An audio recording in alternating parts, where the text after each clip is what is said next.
students, welcome to Sunil's tutorial. I am Sunil Mirwani and today we will be doing this chapter called as halogen derivatives of alkane. Right, we will see something new today which is called as haloarenes. Now, what do I understand by haloarenes?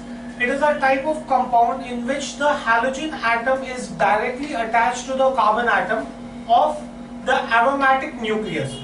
So far we were doing halogen attached to aliphatic compounds. When halogen is attached to aromatic compounds, then that's called as haloarenes. So how do I define haloarenes? In this type, the halogen atom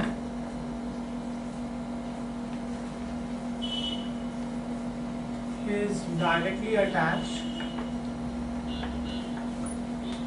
Halogen atom is directly attached with the carbon atom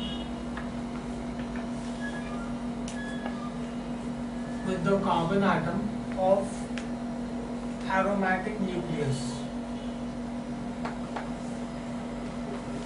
Fine, do we get this in clear? Next, how do I classify haloarenes?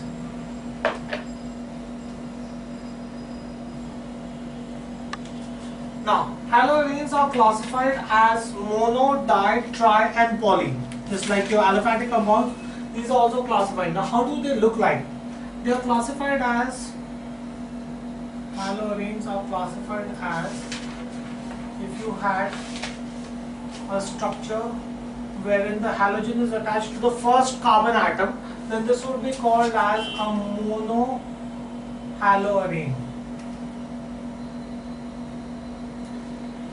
Right?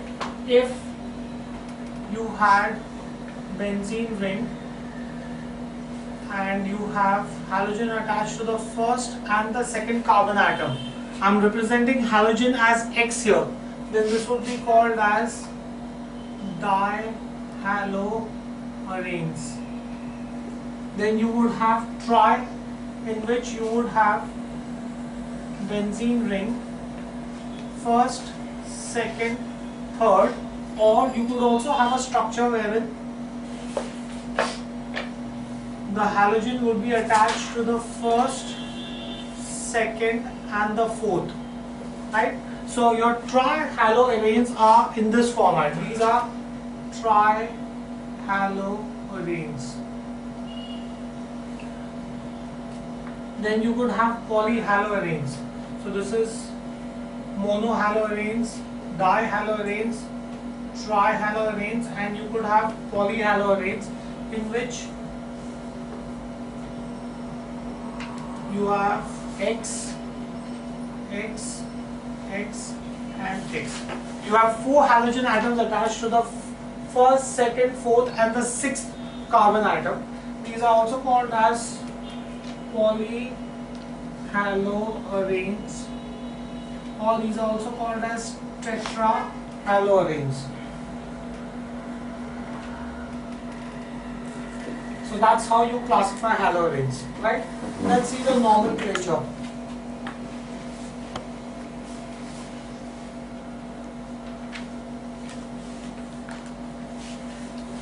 Nomenclature.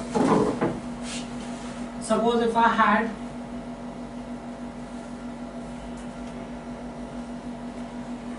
bromine, right? Common name iupacmine, right? Now the common name is going to be, this is your second carbon atom, therefore O, ortho, right? Ortho, meta, para, right? So O, you have 2 bromines, so dibromo, and the benzene ring, so this is going to be O, because it is attached, the second bromine is attached to the second carbon atom, that's the ortho position. 2 bromines, therefore dibromo and benzene. So this is going to be O dibromobenzene, right? Now the IUPAC name, first carbon atom and second carbon atom. Bromine is attached to the first and the second carbon atom. So 1, 2 dibromobenzene, 1,2 dibromobenzene,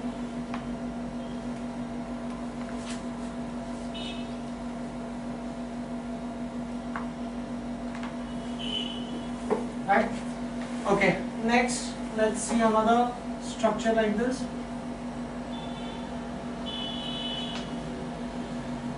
You have bromine and bromine. Third carbon atom, third and the fifth carbon atom are meta position. So this is going to be M dibromobenzene, right? And the IUPAC name, it is attached to the first carbon atom and the third carbon atom. So 1,3 dibromobenzene, right? Then you have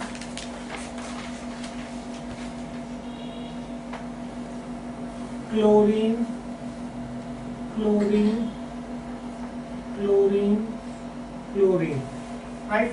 You don't have a common name for this. Straight away you will have a IUPAC name. First, second, fourth and sixth, right? The position of the carbon atoms are first, second, fourth and sixth. So 1, 2, 4, 6. There are 4 chlorines, so tetrachloro and benzene ring. So this is going to be 1, 2, 4, 6 tetrachloro benzene, right? That will be the name for that compound. Next, let's see another compound, guys.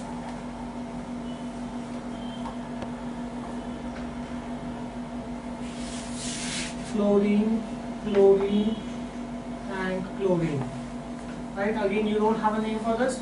So this is going to be first position, second position and fourth position. So first, second and fourth. So this is 1, 2 and 4. 3 chlorines, therefore trichlorobenzene, right? Next, let's see another compound.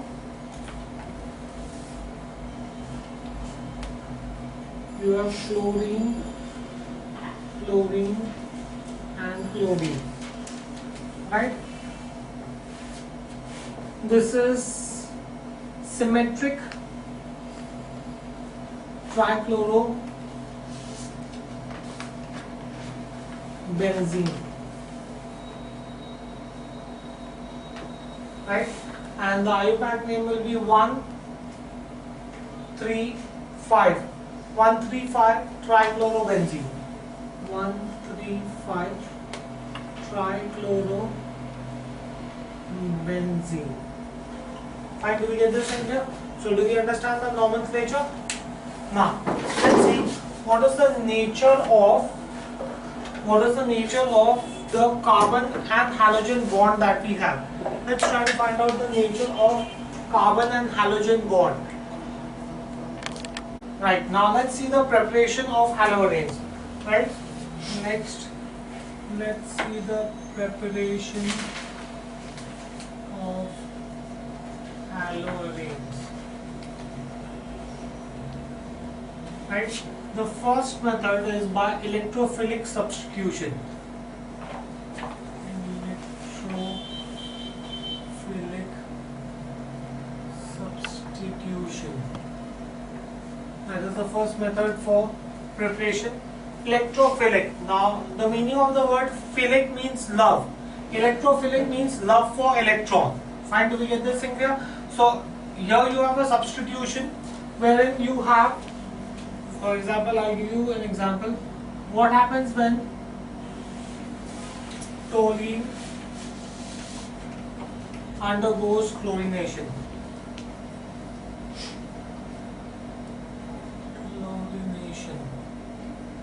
When toluene undergoes chlorination. Now when toluene undergoes chlorination, first let's draw toluene, benzene ring with methyl group. That's my toluene. Toluene undergoes chlorination. That means it is going to react with chlorine in the presence of iron. This is a dark reaction. Right, this is toluene. Right, when it reacts with chlorine, you will have a substitution reaction wherein you would have multiple compounds that would be formed. One of the compound would be, here you will require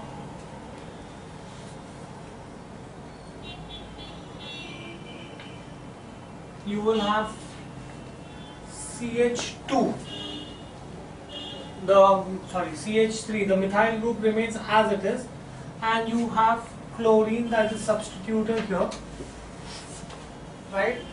Plus you will have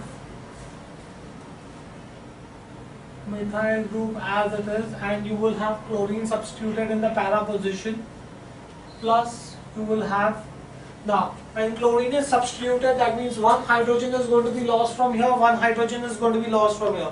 Two hydrogens are lost, which will give you 2 HCl. That means I need, let's balance the reaction, I need 4 Cls, right? And I need 2 toluene atoms. That's going to be my balancing of the reaction. So here, this what you get is O chlorotoluene, and this is P chlorotoluene and HCl. So that's going to be my substitution reaction. So in this, what happens is you have the reaction undergoes when you have aromatic compounds which undergo reactions like chlorination or bromination, you would have electrophilic substitution reaction that is taking place to give you an aromatic halide, right? Next, let's see the next one. The next method for preparation is called as Sandmeyer's reaction.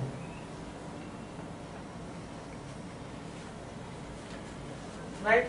Now what is Sandmeyer's reaction? It is a replacement of the disonium group, or when you replace the disonium group, you could replace the disonium group either by chlorine or by bromide, right? So for example, in Sandmeyer's reaction, let's say what happens when benzene disonium chloride, benzene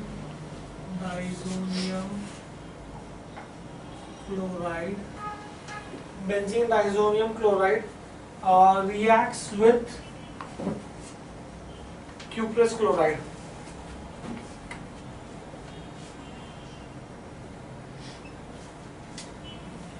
Right? Benzene disonium chloride. Benzene disonium means I need 2 nitrogen. Chloride. This is my benzene disonium chloride. Reacts with CuCl. This is benzene disonium chloride. Right? In the presence of HCl. Now, when you have benzene disonium chloride reacting in the presence of HCl, the first thing that will happen is that you will have one of the reaction in the presence of HCl would be that nitrogen would separate out. So I would have nitrogen that would come out.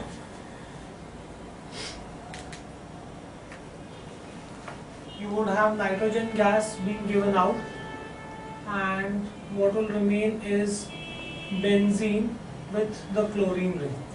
The reaction obviously is not balanced, right? So in this case, you would have a replacement reaction here that takes place, and the replacement is done by cuprous chloride. So when halobenzene is obtained by this reaction, this particular reaction is called as Sandmeyer's reaction. Fine, do we get this thing here? So you would have a replacement reaction, nitrogen is going to be replaced. The replacement is brought about by cuprous chloride. I could show you another reaction of this kind where you have benzene disonium chloride with cuprous chloride, in presence of HBr. There we did it in presence of HCl. Now let's do it in presence of HBr. Right? Now let's see this. How do I do this in presence of HBr? You have benzene diazonium chloride. That's benzene diazonium chloride. Right? With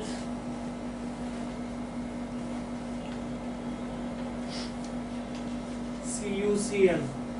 The catalyst that I'm going to use is HBr.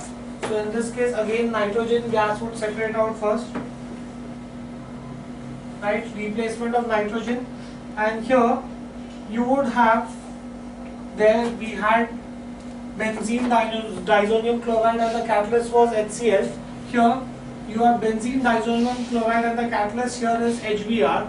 So what you will get in this case is going to be bromine. You are going to get bromobenzene. What you get here in this case is bromobenzene. This is benzene diazonium chloride. Right? So benzene diazonium chloride, when it reacts with CuCl in the presence of HBr, will give you bromobenzene. Right? I could have another reaction of this kind. Suppose if I had benzene diazonium chloride reacting directly with potassium iodide. Benzene diazonium chloride with benzene diazonium chloride reacts with Ki solution. Right? Benzene diazonium chloride reacts with Ki directly. Right? Substitution reaction. You are going to have substitution taking place wherein you will have iodine that will react, so you will get iodobenzene. Nitrogen gas will come out, so iodine is out, so that leaves you with chlorine and potassium that will form KCl. Right? So this is benzene diazonium chloride. This is iodobenzene. What you will get here is iodobenzene.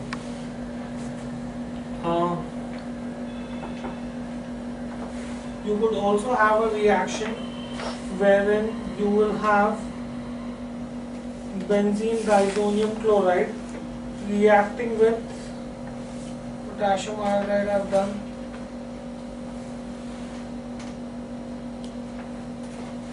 Let's see this. Benzene diazonium chloride. I could also react it with, say, tetrafluoroborate. Tetrafluoroborate. Right? So in this case you have benzene diazonium chloride reacting with tetrafluoroborate. Right? So you will have substitution reaction taking place. First you will have addition reaction taking place. What you would get is the two nitrogens as it is, right? And you will have boron and tetrafluorate as it is. So what you will get here is you will get a white precipitate of benzene diazonium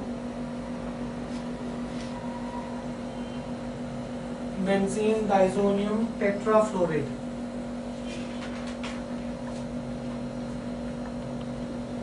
Right? This is a white precipitate.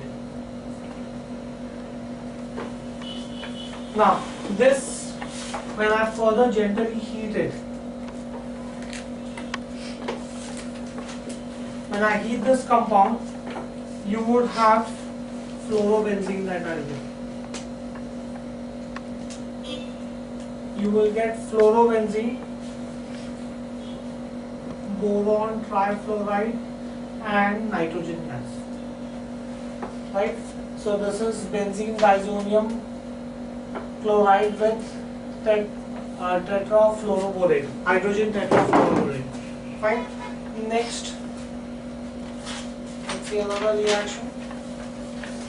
Now, what do we understand by substitution reaction? When one atom or a group of atoms is substituted with another atom or another group of atoms.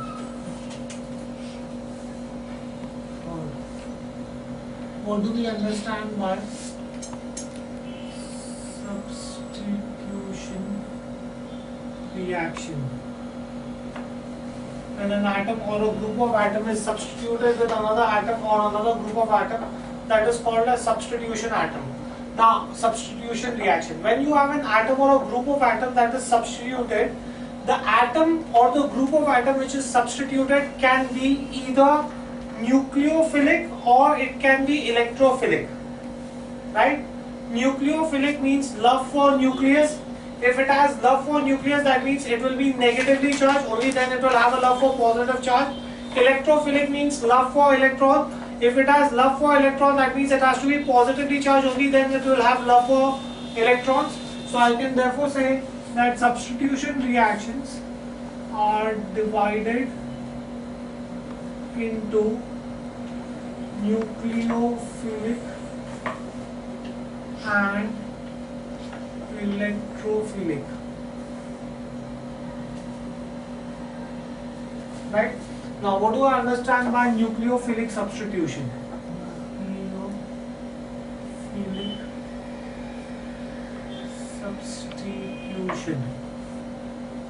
What is nucleophilic substitution? Now, when we talk about nucleophilic substitution reactions will have you would have aryl halides due to the following reasons. Why would I have a nucleophilic substitution? Because the bond length between the carbon and the halogen is shorter as compared to the alkyl halide. Or the other reason why you could have is because the lone pair, I hope you all know what is a lone pair, where the orbital is completely filled with both the electrons. The lone pair has a pi bond in it, pi bond electron in it, right? So let's see this nucleophilic substitution. I can say that aryl halides due to following, I'll give you all the reasons, following reasons are less reactive towards nucleophilic substitution reaction. Now, what are the reasons? First, why do we have nucleophilic substitution reaction? First is due to the bond length, due to the resonance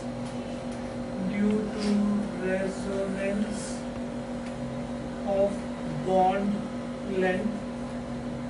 Due to the resonance of bond length, the carbon halide in the aryl group or the halide group is shorter as compared to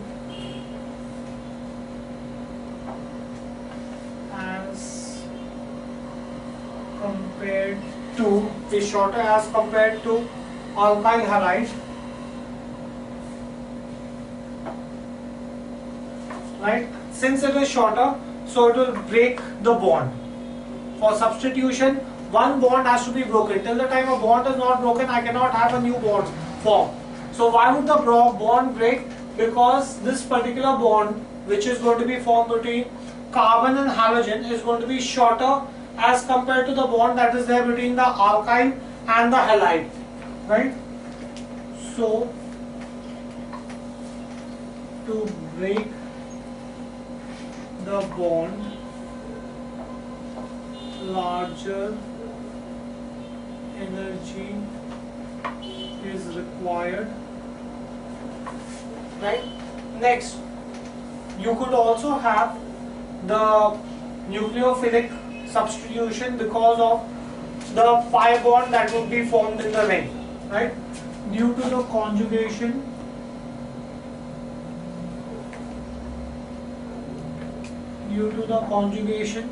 of lone pair.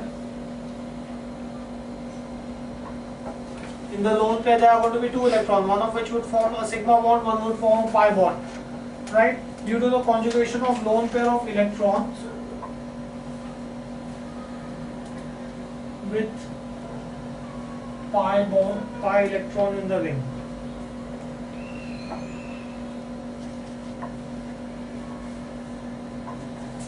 Right?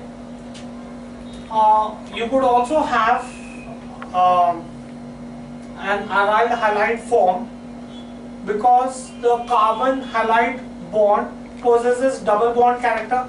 If you see the benzene ring, you have alternate double and single bond.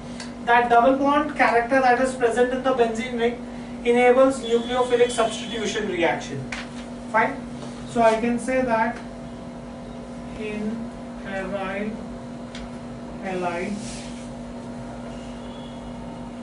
carbon halogen bond possesses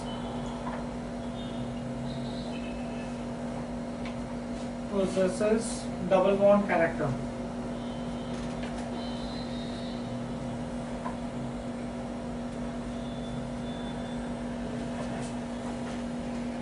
Right? Now, these halides, because of all this, these halides rule out both the reactions. That is your SN1 and SN2 reactions at normal ordinary temperature. So you would not have SN1 and SN2 reaction taking place in them at normal ordinary temperature. Aryl halides rule out both SN1 and SN2 reactions at room temperature.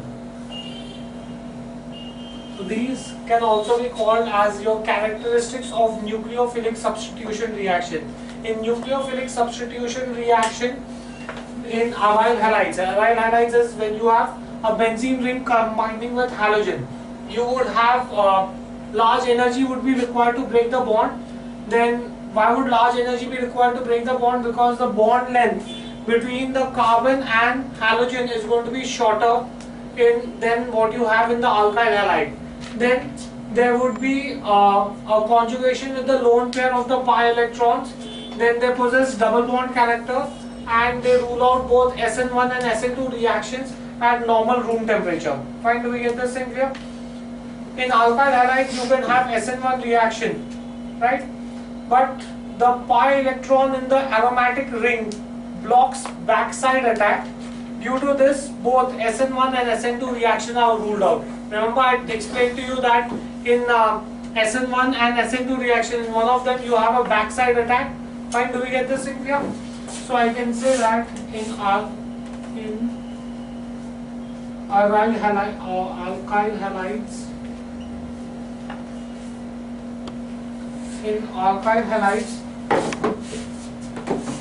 you have SN1 reaction. It follows SN1 reaction, right?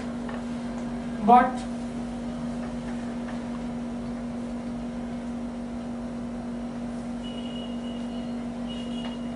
the pi electron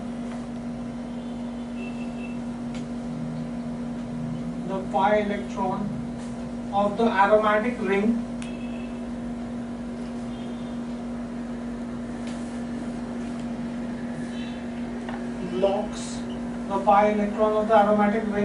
blocks backside attack,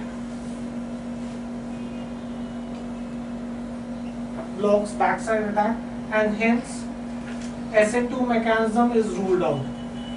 Hence SN2 mechanism is ruled out, right? And suppose if this is at normal room temperature, what if I subject aryl halides to high temperature and pressure, right? At high temperature and pressure, what would happen to aryl halides at high temperature and pressure? The halogen atom in the group could be replaced by either a hydroxy or a cyano or an amino group. For example, at high temperature and pressure, halogen group can be replaced. Halogen group can be replaced by hydroxy, cyano, and amino group. I'll show this to you with the help of an example. Now, once I have the aryl halide form, it is not very easy to break that bond. But suppose at normal room temperature, it would neither follow SN1 reaction nor SN2 reaction. Therefore, it would not be easy to form a new compound once the aryl halide is formed. But at high temperature and pressure, see what would happen. Suppose if I took chlorobenzene, this is chlorobenzene, I reacted with hydroxyl group. Now this has to be done, this is done in the presence of sodium hydroxide at 623 Kelvin at high temperature and pressure. Right? You would have the bond between, ideally the bond between the carbon and chlorine should not break. That is what is my nucleophilic substitution reaction. But at high temperature and pressure, this bond would break to form a phenol. So you would have phenol and chloride ion that would be formed. So here you will have chlorobenzene would give you phenol. Fine. Then similarly, I could also have this reacting in the presence of hydroxide and suppose if I have chlorobenzene with hydroxyl ion in the presence of sodium cyanide and copper cyanide, in the presence of sodium cyanide and copper cyanide at 473 Kelvin and pressure. At this high temperature and pressure, you would have substitution reaction taking place and you would get cyanide group. Cyanide group would replace the chlorine group and the chloride ion would come out. Right? This would be cyanobenzene.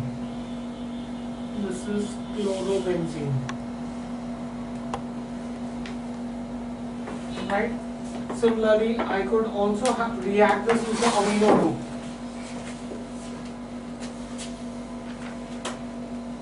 For example, if I had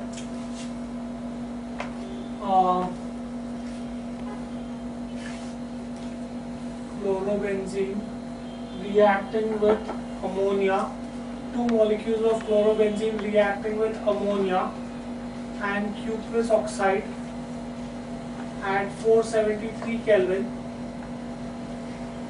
high temperature and pressure to give you an amine group, right? In which case you will get two molecules of amine group NH2 plus cuprous chloride plus water, right? This is your aniline, right? So you can have nucleophilic substitution reaction only at high temperature and pressure due to the presence of the strong bond that exists between the carbon and the halogen. The strong bond that exists between carbon and halogen does not allow that bond between them to break, and therefore it is not very easy to have this nucleophilic substitution reaction, right? Okay, we'll stop this here for the day. Thank you very much.